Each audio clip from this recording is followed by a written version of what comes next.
加咪有加肉梅咧，朋友加，愛糖啊花姐好愛糖咧，幾點鹹啊花姐撥金，點鹹啊花姐撥金，大田吧花姐你撥金啊花姐佢講嘛，堅係鹹啊花姐撥金啊佢講，愛看西嘅佢講，今苗下2點看西你啊花姐你撥金啊佢講啊。苗下2斤看西嘢，講嘢係政府嚟咧，唔知買唔到。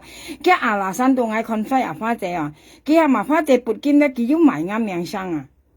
要講苗下2看西嘅話，叫愛看西嘅係政府嚟話，花姐你撥1斤嘛花姐佢講。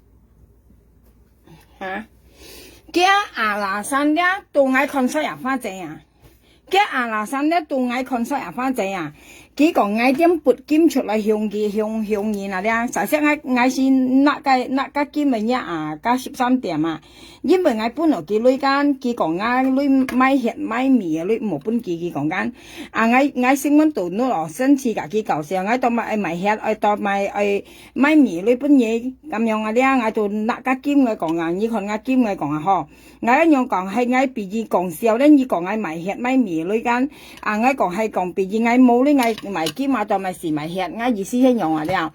我咪拿個金出來啊，本佢看本家13點看間，打俾間肉梅啊咧，加普通買間肉梅咧，叫我講花姐，佢講你看間苗下2全部嘅金出來是向你哦，佢講嘛。佢阿拉山講愛向花姐，事實我是未向花姐話啲朋友間，我要買嘅係政府咧，特別我間冇講嗱家金咪向嘅，間唔明我咪家己商場咪使油血奶向嘅間樣係。我就拿嚟捏個13點啊咧，特別間肉梅啦，台灣肉梅啦，叫做送貨啊花姐，佢講啊嗱家金咪向啊花姐話，叫做金係嘛花姐撥金啊。佢大家連田法本啊花姐啊，叫花姐叫你拿1斤出來了，佢講嗬，佢到鹹金咪安樂梅姐咧，講家台灣嘅安樂梅姐咧，佢到鹹金梅姐炸撥金都話二先2撥，大頭撥用去那啲朋友家叫啊花姐撥啊呢啲啊。意思講啊，佢跟肉梅跟係嘛梅姐撥，佢係樣啊，佢幾女都係啊，佢幾女咧都潮你雜記潮雞雜記要潮花姐嘅，潮你雜潮雞雜要潮花姐，佢咪先係嘛梅姐先撥金啦，你大頭撥先花姐先後撥，係講你梅姐冇先大頭撥花姐又奔後撥嗱，嘅意思咁樣係，意思係要人先撥咧花姐就咪睇人嚟撥咧識肉梅計5鐘嘛。計5鐘啊，計咪有幾鹹啊？呢啲有加咪有肉梅鹹梅姐撥金，都講不花姐彈，就梅姐都撥嚟咯花姐佢講啊。事實因梅姐撥金乾咪事嗱，朋友家嗌到52啊，係冇嗱你又冇隔音商場你撥咪仲先嘅門嘢。事實上咧就嗌猜嘅呢日咧朋友家。就啱苗下2猜呢啊！間肉梅根本上嘅個常係試探花姐要幾多女，你有看佢要金冇要女冇，係講要金要女間屬於叫要女了，係冇啦。過嚟花姐就本佢計到到全撥，其實大嚟錢多田法本花姐花姐夾喺講間，佢講啲佢大嚟錢多田法本佢大嘅，連田法本佢講花姐講你撥1斤了花姐講撥嚟向間苗下2佢講話，佢阿沙開在埋後咧，佢都講。話你答啱名啊！呢啲啊，過嚟咧花姐度聽佢講，我見聽佢講後都講得多啲花姐度撥了話，撥了下佢都講花姐唔好撥了花姐，好啦，按多了叫花姐講，佢啲度花姐要呢間佢度介紹間咪有間請本嘅啥，介紹本請本花姐認識啦，即係下花姐請咧都跌賺到花姐教你啊嚇。你咧幾百塊肉梅咧，你正裝嚟咧，你一劇血嘛你啊！你台灣買嘢豬肉啦，偏七嘛，偏香港仔咯。你啊，我看兩班嚟夾花姐梅子商量啊，我報件啊，我跟你講啊，冇本意過啊，你肉梅啊，你冇攞你安強騙花姐女啊！呀，介绍本阿青認識咧，到去到盡樣個阿花姐食咧吼。阿拉山都愛看見唔起話，看阿花姐唔起話。愛個阿花姐相創意含佢撥經驗，因為意思係乜嘢？其實是頭阿花姐要你冇你啲阿朋友噶。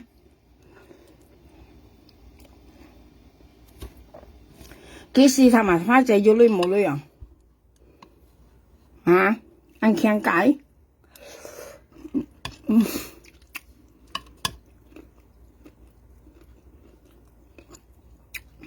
識種身份啊！按傾慘。我夾花姐冇商量啊，報警啊，因為要聽人啊，我冇俾你講啊。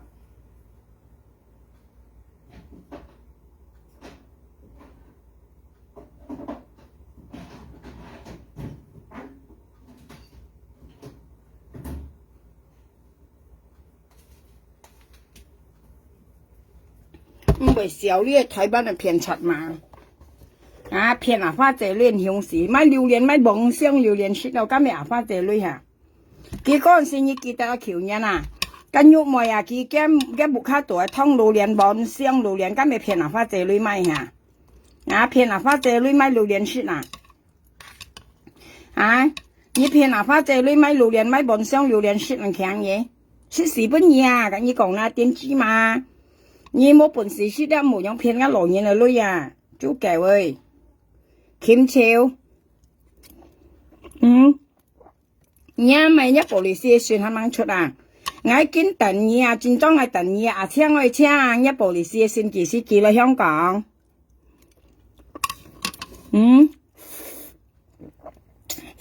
，nhất bộ lịch sử xuyên kỳ sĩ kỳ là香港啊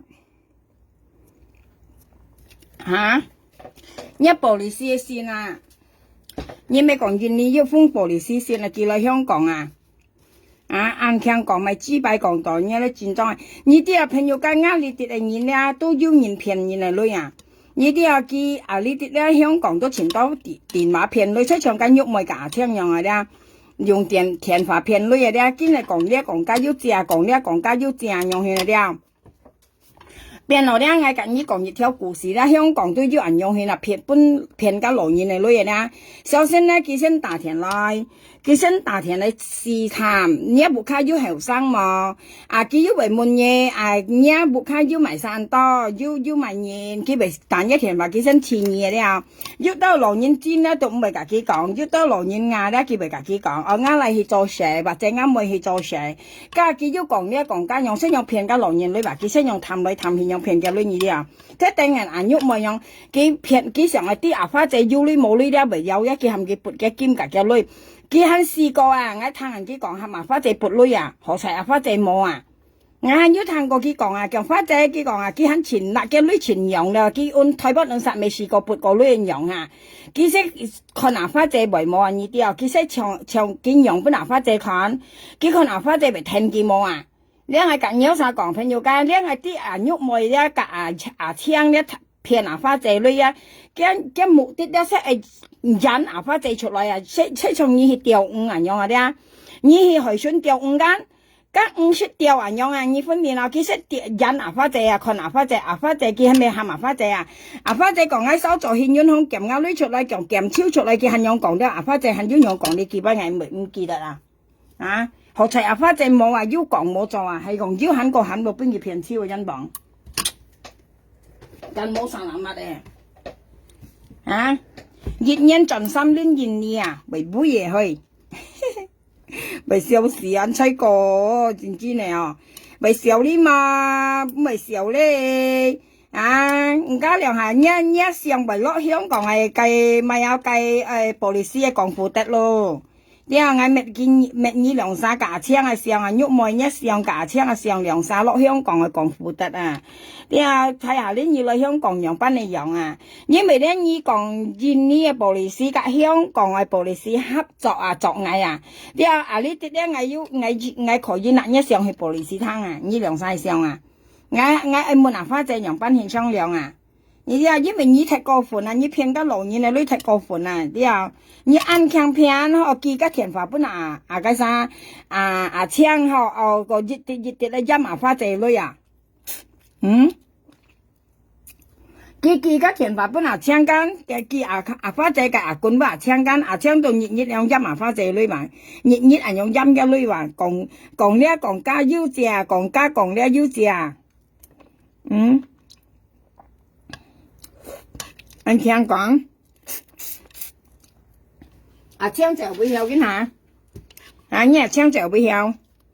cái ngày nãy nhớ lượng trong sáng nãy thì police thằng nhận yêu nhiều hàng yêu vấn đề à, ngày cái gì講啊，因為咧你下啲都大眼命啊，你啲啊，你講咧印尼嘅police啊，跟香港嘅police啊合作啊，你要調我去police thằng，我今日叫人2年啦，係咪調我去啊？因你冇買香港嘅police，香港嘅police咩本意亂隨搞，拿嚟做搞嘅啊！我最上面落埋咧，佢講香港嘅police甲印尼嘅police合作咧，佢講調嘅咩啊？你喐妹啊，咩本叫調樣嘅你啊？喐妹你啊，咩本叫調樣嘅你啊？你咩本叫調樣嘅啊？講今日又冇調要騙阿花仔啊？你講今日份冇人要騙阿花仔啊？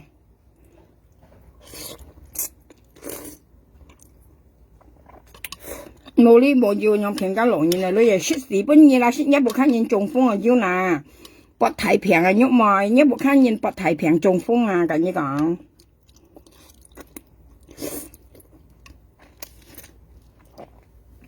你印尼police啊，其實來嘅先，你咩知啊？係人道你嘛會，先係扛我筆啊！嗌到50幾又50嗌佢咪含人道你先係扛我筆，等你睇下。你調嘅咩啊？你係只擺開冇，你只擺冇人調，你老公攞真後硬啊冇調，你又擺落去度嚇。4天去2年啊嚇！你喐咪只擺開冇人調係咪？你只擺開冇人調，睇不論啥啊？咪架仔撩嘅喐咪，用架仔咪學用小丸仔啊喐咪去，你冇嘢嗌係冇嗱？佢冚家人道點聲係扛我俾你調嬲啊！一人道你話俾聲出嚟你只擺去度那架仔撩啊喐咪去。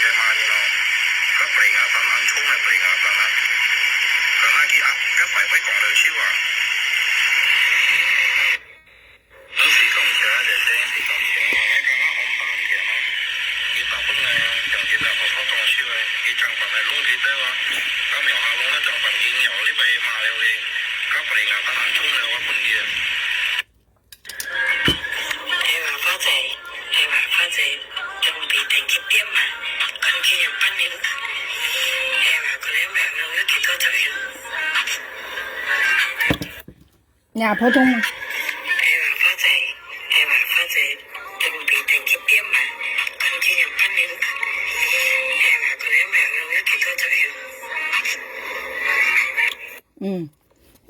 Nhúc mày với thằng nhất phổ thông mai sang à?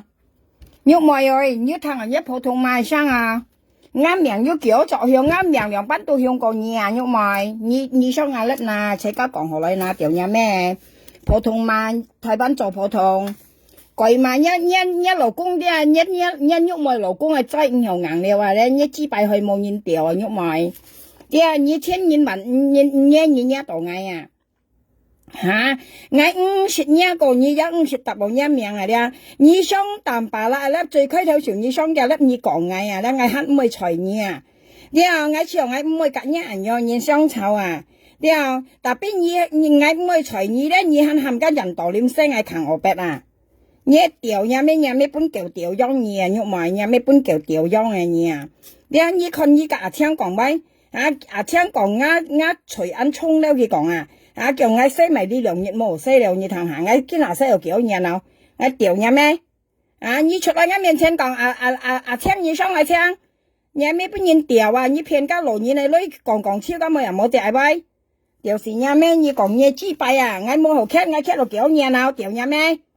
nhà mấy bún kẹo tiểu nhúc mồi nhà mấy bún kẹo tiểu giống nhà mấy bún kẹo tiểu nhúc mồi nhà mấy bún kẹo tiểu giống nhúc mồi rồi thấy ban này nhúc mồi như chỉ bài hỏi như老公ở最nhiều ngắn nhiều tiểu nhiều hả chỉ xì thiên nha nhìn hả nhà nhúc mồi chỉ bài hỏi muốn nhìn tiểu liao như老公係最nhiều ngắn để nhìn nha ngày nhà nhúc mồi chỉ bài hỏi muốn nhìn tiểu nhúc mồi chỉ bài hỏi muốn nhìn tiểu cái老公係最唔nhiều ngắn了咧cái chỉ bài hỏi nhúc mồi chỉ bài hỏi muốn nhìn tiểu nhúc mồi chỉ bài hỏi muốn nhìn tiểu佢哋就嚟香港nha ngày điều nhà咩hỏi như ham cái人道點聲靠別意些人道點出嚟普通嘛nhúc mồi như chỉ bài hỏi muốn nhìn tiểu chỉ bài hỏi muốn nhìn tiểu nhúc mồi như chỉ bài hỏi muốn nhìn tiểu因為一老公老了一真後硬冇nhìn tiểu như chỉ bài hỏi時天呀bơi ngã隨恩衝như咩講布里斯咧就嗌啲良心熱冇西樓佢講你看嗌西嘅人bơi要問題nhớ bộ lý sĩ cái phóng sự bơi ham cái kỳ lại mang mang kỳ lại hắn tèn miêu ha liêu tèn nhớ bộ lý sĩ cái phóng sự chỉ bài hỏi nhúc mồi chỉ bài hỏi nhớ mấy bún kẹo tiểu nhúc mồi mấy bún kẹo tiểu nhúc mồi cái mấy bún kẹo tiểu giống ở nhúc mồi cái mấy bún kẹo tiểu giống ở nhúc mồi hả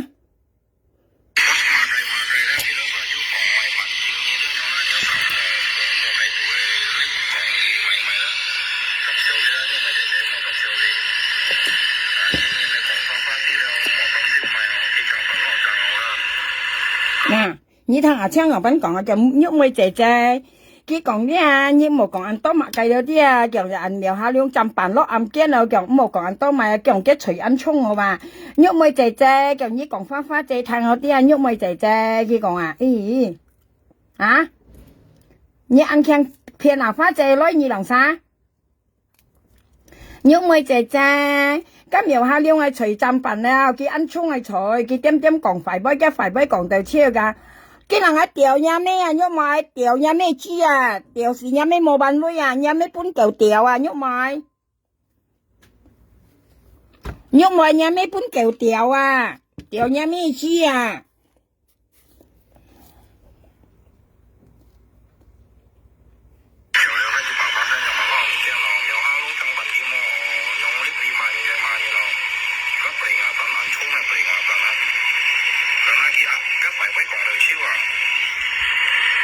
hay mấy người còn phải với bảy chú chổi mai tiểu nhà mẹ chi chang nhà mẹ chi bài bún nhìn tiểu giống ở nhà chang tiểu nhà mẹ chi bài bún nhìn tiểu bún kẹo tiểu giống ở nhà chang như bún kẹo tiểu nhà ba sẽ kẹo như thế nhà ba sẽ kẹo nhà ba bún kẹo tiểu giống ở nhà chang nhà mẹ bún kẹo tiểu giống ở nhà chang ơi nhà mẹ bún kẹo tiểu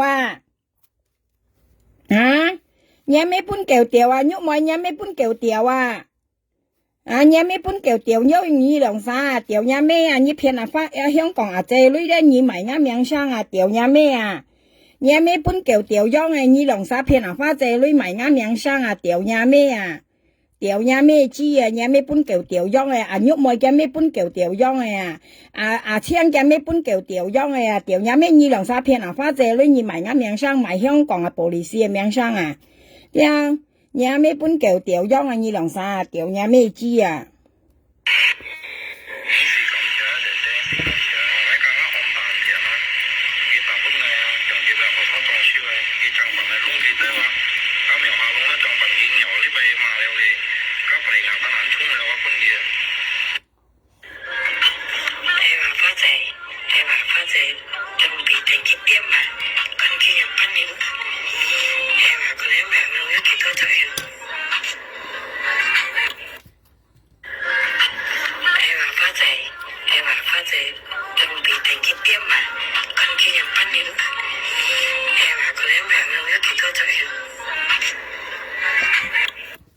nhất tiểu nhà mẹ ngắt miệng giúp kiểu trọ hiểu ngắt miệng hay như cả chăng tận ngày nhúc mồi ngay sợ muốn nhà ngắt miệng hay mấy như cả chăng tận ngày nhớ tiểu nhà mẹ như phiền phát chơi lên như má ai còn tỏ họ tiểu nhà mẹ họ chứ là ngay muốn nhà ngắt miệng hay như tận ngày nhà bị hết tàu tiểu nhà mẹ như thời ban hết ăn ba bài như như thời ban hết ăn ba bài 反正喺香港人係冇一台灣揾晒你咁巴閉啊！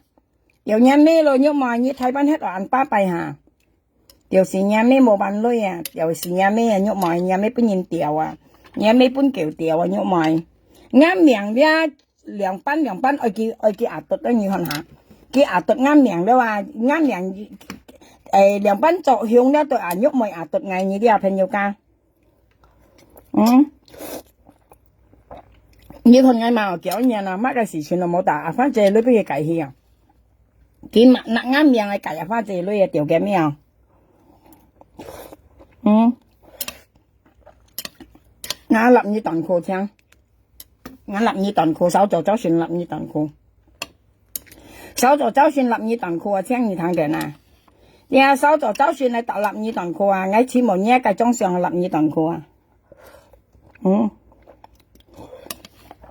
你問你按摩啥啦嘛？你偏哪花仔女咧？你下大眼命啊！啊，喐冇又係啊，偏哪計啊花仔撥金啦，又大眼命啊！佢計啊花仔撥金咧，佢講係看衰啊花仔咧話，叫你撥了花仔啊，瞄下2點那個金咪向你嘅話，我是暗未向啊花仔話，我隔13點相湊，我是向隔13點啊，特別而家講買曲啊，你係食買曲啊朋友㗎。咁冇係乜嘢咧？裝去啊！佢把牙花仔撥起上嚟看牙花仔，要女啊，要女冇女人呢啲啊！你一識叫買曲係買你啊呢啲啊！人咩行業喐埋你真正係你出頭呢？你提出嘛提出頭啊！喐埋你真正係你真正係提出嘛嚟啊！出啊你做出啊喐埋，你硬聽下，你目足打開嚟長遠啊！你呀日光日白長啊花仔啊！你日光日白啲唔係日補頭長啊，係日光日白長啊花仔啊！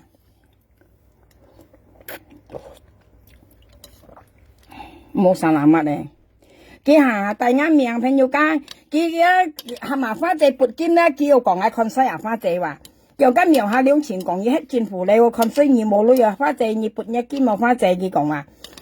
過嚟咧，佢講喺布里斯技師作藝咧話，要講3月2月咧話，你看佢，你分堂隔離啊？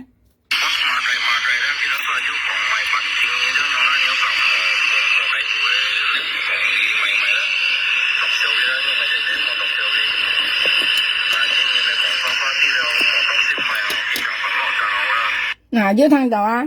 喐妹姐姐佢話你講花花仔聽了佢講啊，咁苗下兩咧都係你3月咯，叫佢苗粒咯佢講啊，叫家驚咪一除ăn葱我佢講啊，你聽下，你睇佢兩晒作故仔，家下呢一部啲咧，我嗱去布里斯坦一隨便嗌個葱啊，條嘢咩行嘢偏拿花仔女啊，條嘢咩你兩晒，你兩晒真正本叫條樣嘅。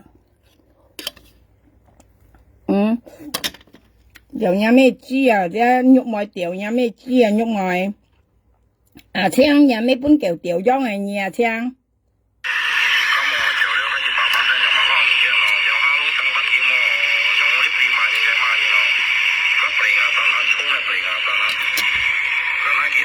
哇！嘅鼻嚟牙打ăn葱咧，你睇下朋友家叫呃鼻嚟牙打ăn葱咧嘅意啊！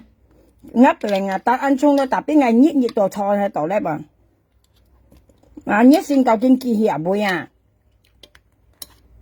請我一部嚟世界風扇記下背，你我2年係咪收到啊？我2年係咪收到嘅風扇啊？掉嘢咩啊？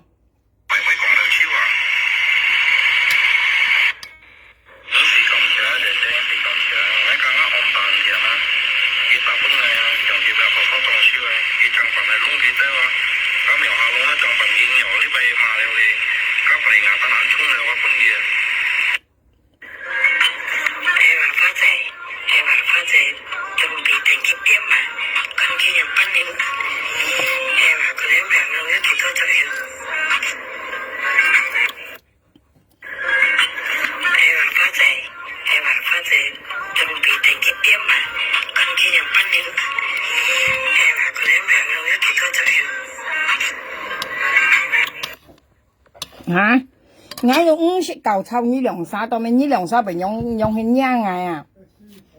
我是50嚿臭你人喐妹咧。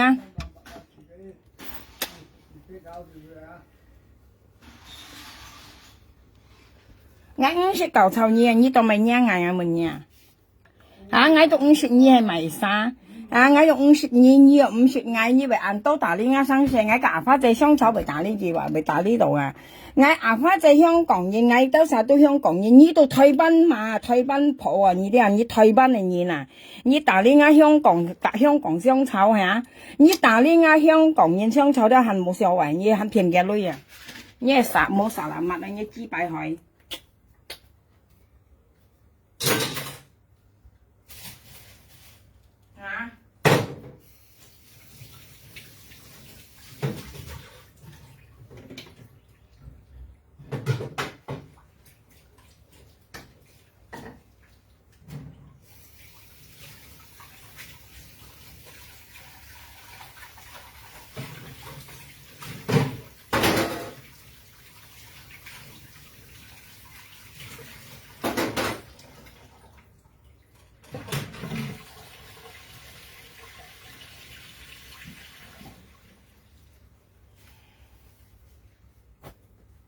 hả nhớ mấy姐姐描下兩計隨ăn粗我嘅講啊cái phải bấy講就超đó rồi cái phải bấy講就超đó hả描下兩爭扮落暗堅我嘅講啊爭扮落暗堅我嘅講啊我調嘢咩二兩三熱沙現你熱沙退班係啊熱沙現你熱沙退班你打呢嗌香港香草你調嘢咩嘛你騙你là lối你nhúc mày ngã tiểu nhà mẹ nhúc mày ngay cả phát tay xong cho con nhìn nhúc mày xỉ ngay một nghề tiểu nhà mẹ chi nhỉ ăn tôm nhìn tả lý nhá lẩu cũng là chơi nhiều ngàn nhúc mày nhỉ tả lý ngay cả phát tay xong cho tao mày nè con nhìn mày xỉ nè ngay cả phát tay xong cho con nhìn mày xỉ nè nhỉ lòng xa cả thiên用骗嘅lối nhá冇啥là mắt nhỉ nhỉ chi bài hỏi nhá lẩu cũng là chơi nhiều ngàn nhiều tiểu hả nhỉ tả lý ngay hả mà dần tàu liếm say ngay khẳng ở bẹt đâu你看我本人道點看到那，你本人道點掉到那，喐咪本人道點掉啊！你看我本人道點看到那，使到嗌下，破費嗌到下，呀咩知樣好誒，嗌用50幾用50嗌話，佢俾人嗌話，你支擺去冇人掉係咪？你喐咪支擺去冇人掉啊？你支擺去冇人掉係咪？你嗌nhà mấy chỉ là hồ nhà chính trong là hỏi theo mà nhà chính là hỏi nhà chỉ bài nhà ngày wa nhà ngày còn chuyện gì hả nhà chỉ bài hỏi ha nhúc mày nhà chỉ bài hỏi một nhân điều ha nhà老公老了我又điều下cái trái又硬哈看見出呢度嚟香港啊，掉嘅咩啊？我用50幾萬，用50幾又冇相干啊！我都52係現係貴啊！係咪支幣害啊？我都52啊！你因喺度買呢冚人道點聲係強我本人強我用52係現係貴啊！你支幣害你睇翻喺度啊，乾係追事啊！你打呢啱生喺度咪嗱？你支幣俾人害嚇，你支幣俾人害我滿人喐埋，你支幣害你老公ăn老了啊，唔曉掉了啊！又掉那小人仔啊！因為一睇翻要望幾兩條本嘢香港咪多啊，苗雞運啥你睇翻冇架仔咪係咪？你睇翻要架仔嘛？我上一睇翻都未要啊！你老公係仔又硬，你那架仔撩嘢喐咪？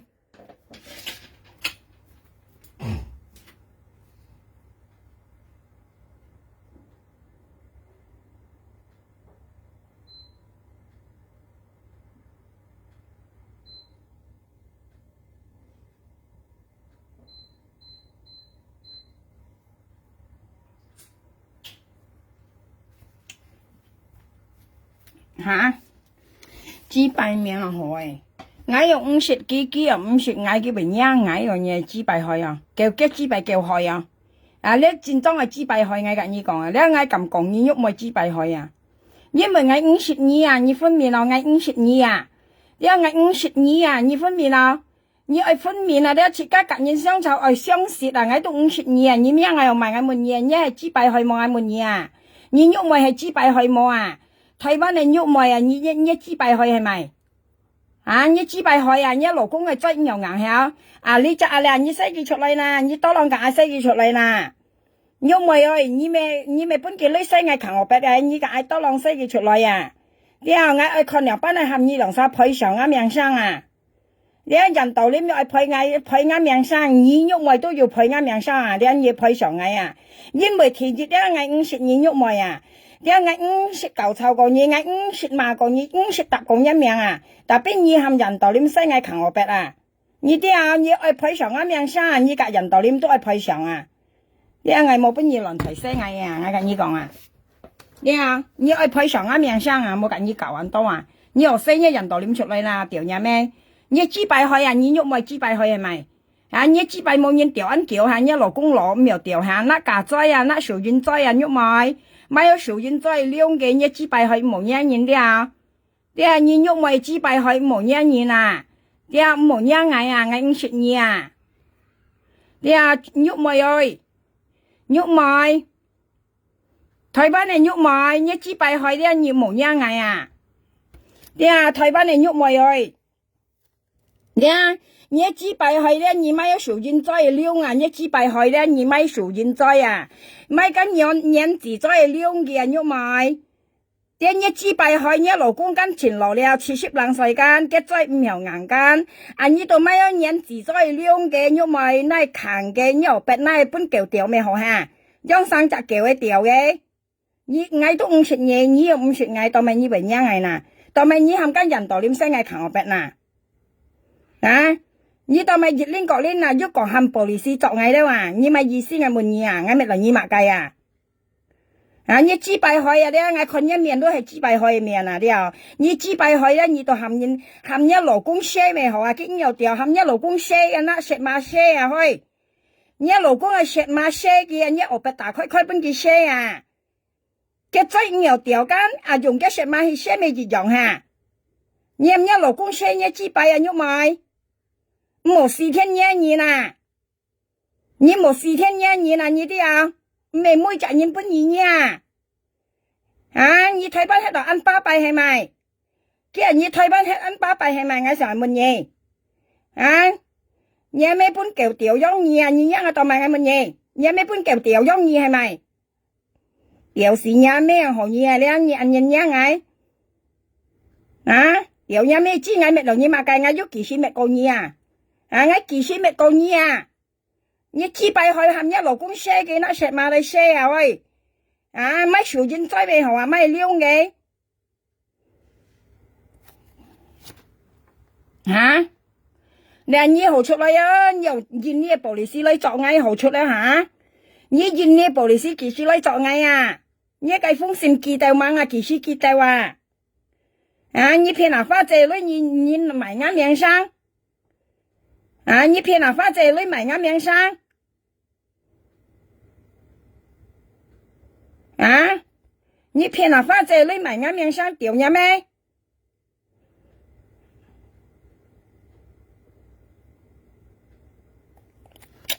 你咩知啊？你兩三，你偏哪發這類拿啱面嚟買啊？掉嘢咩好誒？我冇嘢嘢，我用50嘢，啊，從你一普通話嚟係啊，我都50幾啊。啊！我都50幾係嚟曬話，我戰咗50幾咪冚家人道點西我扛我白話嚇，下邊我要9個嘢，我要咩個嘢係咪？我幾時乜嘢？你當咪為本女人道點西我扛我白咪意思？你咪意思啊？乜嘢啊？喐咪喂！啊！點嘢咩？我飄水一面啊！你咪多浪善肉啊！台灣交蘿蔔交到ăn杯水ăn香嘢，拍山nhìn đâu，啊！你交蘿蔔你拍山嗌，西嗌扛我白，有嘢咩？啊！我飄水一面啦，你咪多浪善肉啦，啲啊，飄水一面啦，有嘢咩？普通話，你喊人道你西嗌扛我白到未啦？你普通話好嘢，鬼馬跳啊！台灣做普通話啊！你台灣做普通啊！你台灣做普通啊！喐埋台灣做普通啊！喐埋台灣做普通啊！叫咩本叫調裝啊？有咩本叫調裝啊？